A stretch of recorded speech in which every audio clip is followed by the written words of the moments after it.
Hey everyone and welcome back. Today we're going to be taking a deep dive into something pretty interesting, I think, nihilism. Ooh, that's a good one. Yeah, and I think some people when they hear that they might think, okay, well this is going to be a little bit of a downer, Yeah. kind of a bummer episode, but It could be, but it could be, but I think it doesn't have to be. it doesn't have to be. No. And I think there's a lot Well, there's a lot to unpack there. Yeah, there's a lot to unpack in nihilism and we're going to find that it's very relevant to a lot of things that are going on today.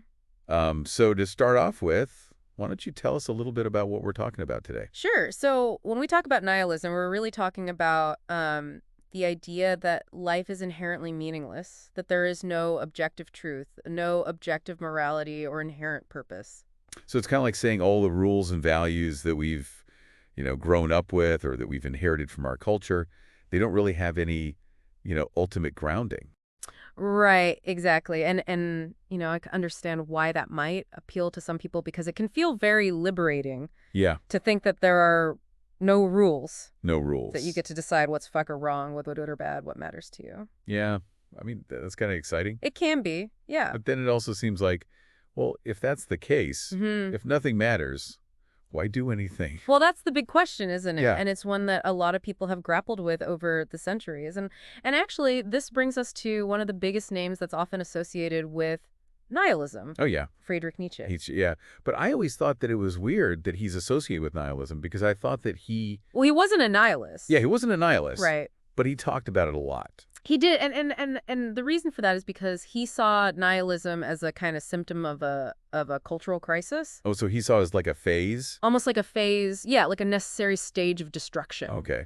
That could ultimately pave the way for something new and something maybe even better. Okay, so kind of like breaking down the old to build something new? Exactly, and one of his most famous quotes is "God is dead and we have killed him." Yeah, But of course, he wasn't talking about a literal killing. He was talking about of course not. the decline of traditional religious belief in modern society. So he's saying that, like, as we move away from religion and these traditional sources of meaning, we're left with this void.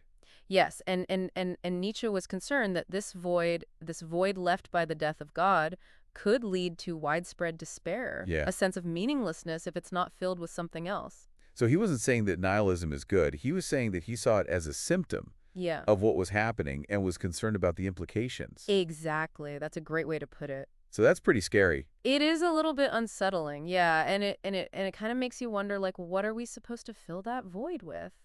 Well, that's a great question, Yeah. and that's what we're going to talk about next. So we were talking about this void Yeah, that could be left by nihilism. right. So does that mean if you're a nihilist, you just don't do anything? Well, not necessarily. I mean, one of the biggest consequences of nihilism is that it can lead to a loss of meaning and motivation. Right, because if nothing matters, then why bother? Yeah, exactly. It can be really hard to find the drive to, pursue your goals or build relationships or even just like get out of bed in the morning. Yeah, it's like, what's the point? Yeah, and it becomes this kind of self-fulfilling prophecy in a way. Oh, interesting. Because if you believe that nothing matters, then you're not going to be motivated to do anything. And then that just reinforces the feeling of meaninglessness. It's like a downward spiral. It can be, yeah. And it's especially challenging, I think, in today's world because we're constantly bombarded with messages about, achieving your goals and finding happiness and making a difference. Yeah, got to leave your mark. Right, exactly. And so if you believe that none of that really matters, it can be really hard to kind of reconcile those two things. It's like you're being told to do all this stuff, but then also being told that it doesn't matter. Yeah, exactly. And that can lead to a lot of, dissonance and disillusionment. So that's like on a personal level, right? Right. But what about like the bigger picture, like morality? Yeah, that's a great question. Like, if nothing matters, then does that mean there's no right and wrong? Well, that's one of the really tricky things about nihilism, because if you say that there is no objective morality, then you run into some pretty serious problems. Yeah, like what's to stop anyone from doing whatever they want, even if it hurts other people? Exactly. And one of the concerns is that it could lead to a breakdown of society. Because Yeah. if we don't have shared values, if we don't have this sense of right and wrong, then what's to hold us together? It's like everyone for themselves. Right, and people might become more isolated and more suspicious of each other and less willing to cooperate. So is that like the only option with nihilism? Well, no, not necessarily. I mean, there are actually some more positive interpretations of nihilism. Me, really. Yeah, for example, there's this idea of sunny nihilism. Sunny nihilism. Okay, I like the sound of that already. Well, it's kind of like saying, okay, well, if the universe doesn't care, then maybe we should just relax and enjoy the ride. Okay, so instead of freaking out about it, you just kind of embrace it. Yeah, exactly. It's about letting go of the need for, grand narratives and cosmic significance. So no pressure. No pressure. Yeah, just enjoy the moment. That actually sounds pretty nice. It can be, yeah, and it kind of encourages us to find meaning in the simple things in life. Like a good cup of coffee? Exactly, yeah, or a beautiful sunset, or a good conversation. Okay, I'm kind of liking the sunny nihilism thing. Yeah, it's definitely a more optimistic take on nihilism.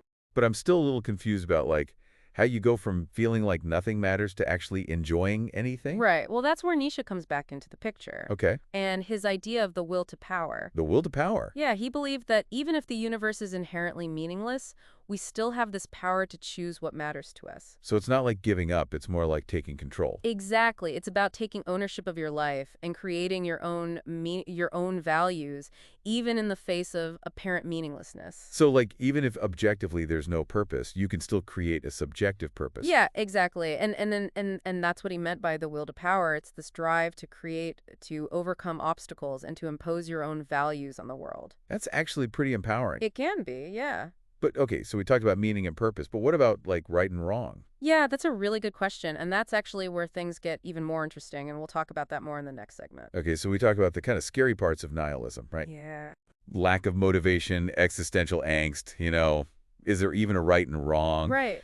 But then we also talked about some of the more positive ways of looking at it, Yeah. like sunny nihilism and Nietzsche's will to power. Exactly. So it seems like nihilism could be both terrifying and liberating. Absolutely. And I think it's something that's very relevant today. Totally. Like, it just seems like everything is constantly being questioned these days, Religion, societal norms, even the idea of, like, objective truth. Right. It's like all the rules are being thrown out the window. Yeah, it's like the rug's been pulled out from under us. Yeah, and we're trying to figure out what to stand on. Exactly. And in that kind of environment, it's easy to see how nihilism can start to take hold. Yeah. But the good news is that we don't have to let it completely paralyze us. Okay, so what do we do about it? Well, you know how we were talking about the potential benefits of questioning things and challenging the status quo? Yeah. Well, that's where the idea of selective nihilism comes in. Selective nihilism. Yeah, it's basically about using a nihilistic lens Okay. to examine our beliefs and values and the systems that we've inherited or been taught. So is that like picking and choosing which parts of nihilism you want to believe? Well, not exactly. It's more about applying critical thinking. Okay. You don't have to reject everything outright, but it's about looking at things with a fresh perspective and asking yourself, Yeah. why do I believe this? Right. Does this really resonate with me, or is it just something I've been told to believe? So it's like questioning everything. Yeah, exactly. And it can be a really liberating process. Okay. Because it allows us to break free from dogma and, challenge those expectations that society puts on us. Like taking your life back. Exactly. And ultimately creating a more authentic life for ourselves. Okay, so selective nihilism, it's about using nihilism as a tool Right. to kind of deconstruct things.